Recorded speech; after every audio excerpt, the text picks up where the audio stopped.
Hello viewers, আসসালামু আলাইকুম। চলে আসলাম আজকে আরেকটা নতুন ভিডিও নিয়ে। তো আজকে দেখাবো আপনাদেরকে যে কোনো লেখার উপরে টাচ করলে পরে সেই লেখাটা কি আছে আপনাকে বলে দেবে, আপনাকে পড়ে শুনিয়ে দেবে। আপনাকে কোনো ধরনের নিজের থেকে পড়তে হবে না। আপনি যে কোনো ধরনের ভাষায় বা এখন বাংলা থেকে ইংলিশ শুরু করে আপনি সব ধরনের ভাষায় কিন্তু এখান থেকে আপনাকে পড়ে শুনিয়ে দেবে। আর যে কোনো লেখার উপরে টাচ করার মাত্রই আমি যে এখানে মার্ক করে দিলাম, এই যতটুকু মার্ক করবো লেখক ততটুকু আমাকে আছে কিন্তু পড়িয়ে শোনাবে। ফলোয়ার আগে তো গোপালগঞ্জ এ এখানে দেখতে স্বাধীন পাচ্ছেন করা যে হোক তারা কিন্তু সরকার এক এক না করে পারলে আমাকে পড়িয়ে শোনাচ্ছে। ব্রাহ্মণবাড়িয়াকে খবর দেওয়া হোক like button double tap and hold to react reply button এই ডাবল কাজটি ট্যাপ করার টু জন্য অবশ্যই রিপ্লাই আপনাদেরকে কি 2 করতে হবে, আপনাদের 2 ফোনে কোনো ধরনের অ্যাপস reactions ডাউনলোড করতে হবে না। write a জাস্ট আমাদের comment ফোনে একটা সেটিংস Uridoy থাকে, সেটা Ahmed আমাদের অন করে দিলেই Uridoy Ahmed আমাদের এই কাজটা আমরা cool সহজভাবে hide একদমই করতে post পারি।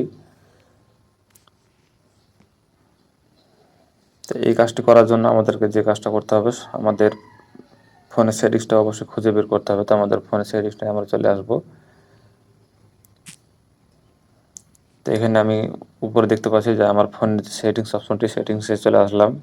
এখানে আসার পরে আপনারা যদি চান যে এই সেটিংসটি আপনারা সার্চ দিয়ে খুঁজে বের করবেন, কারণ অনেকের ফোনে এই সেটিংসটি অনেক জায়গায় থাকে, এক একটা ফোনের এক এক জায়গায় থাকে। তো এখানে উপরে সার্চ অপশন আছে, এখানে আপনারা অ্যাক্সেসিবিলিটি লিখে সার্চ দিলে পরে সেটি চলে আসবে।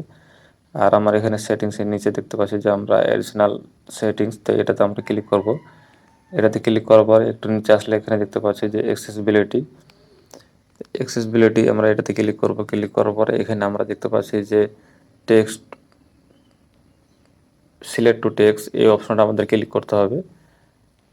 জাস্ট এই অপশনটা আমাদের ক্লিক করে এটা অন করে দিলে আমাদের কাজ শেষ। এখানে আর কোনো ধরনের কাজ নাই। তো জাস্ট আমরা এখানে অ্যালাউ করে দেবো। অ্যালাউ করে দেওয়ার পরে আমাদের যে ফোনের নিচের যেই ৩টি অপশন শো করে, সেখানে কিন্তু আরও একটি ম্যান আইকন শো করছে। আপনি দেখতে পাচ্ছেন মানুষের মতো একটি আইকন দেখা যাচ্ছে। তো এইটা মূলত কাজ হলো যে আমরা এই যেকোনো লেখার উপরে যখন টাচ করব, তখন এই মানুষের উপরে কিন্তু আমাদের আগে ক্লিক করতে হবে। ক্লিক করার পরে আমাদের ওই লেখাটা সিলেক্ট হয়ে যাবে।